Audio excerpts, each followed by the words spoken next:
Assalamualaikum warahmatullahi wabarakatuh. Sebelumnya, perkenalkan dulu, saya namanya Vicky. Saya merupakan seorang perawat luka diabetes. Nah, sebelumnya saya di sini mau menjelaskan terkait perbedaan diabetes basah dan diabetes kering. Apa sih perbedaan diabetes basah dan diabetes kering? Banyak orang yang menggunakan istilah terkait diabetes basah atau diabetes kering atau gula basah dan gula kering. Sebenarnya gula basah dan gula kering itu nggak ada istilahnya di dalam istilah kedokteran atau istilah kesehatan. Nah, istilah itu digunakan untuk orang-orang yang memiliki luka diabetes. Diabetes adanya tipe 1 atau tipe 2 dan gestasional. Nah, dua istilah tadi, gula basah atau kering, biasanya dipakai untuk orang-orang yang menyebutkan terkait luka diabetes. Biasanya orang menyebut gula basah ketika dia punya luka diabetes yang lukanya itu basah atau infeksi. Terus kalau yang gula kering, biasanya orang yang punya diabetes tapi dia nggak ada luka, ataupun yang ada luka tapi lukanya langsung kering. Padahal orang yang punya diabetes sama-sama memiliki resiko untuk terjadinya luka yang sampai basah ataupun sampai infeksi. Nah, itu tergantung dari tingginya kadar gula darah mereka. Di saat gula darah mereka bagus, di saat mereka ada luka dan gula darahnya bagus, luka itu akan segera kering, langsung kering.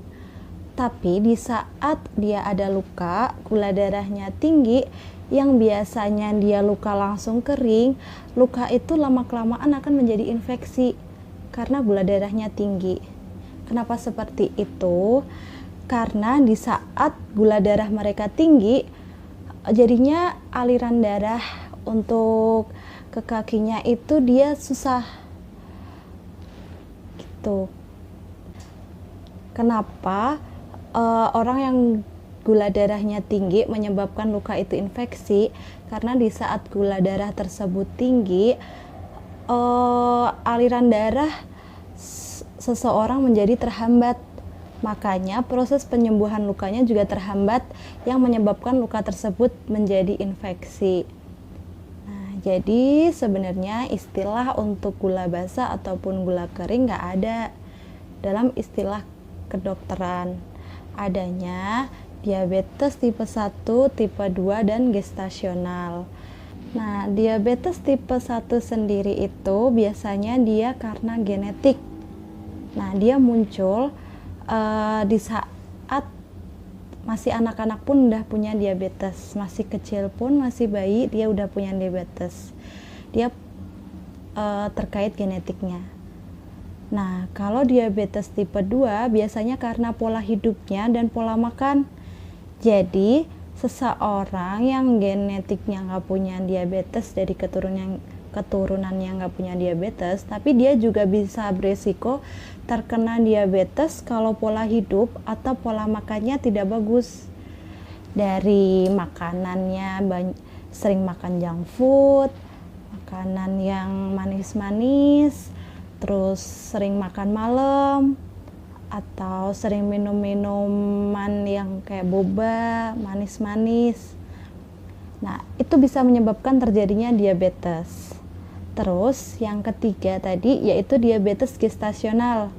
Biasanya diabetes ini terjadi pada ibu hamil yang sebelumnya dia nggak punya diabetes, tiba-tiba dia punya diabetes saat hamil. Itu namanya diabetes gestasional.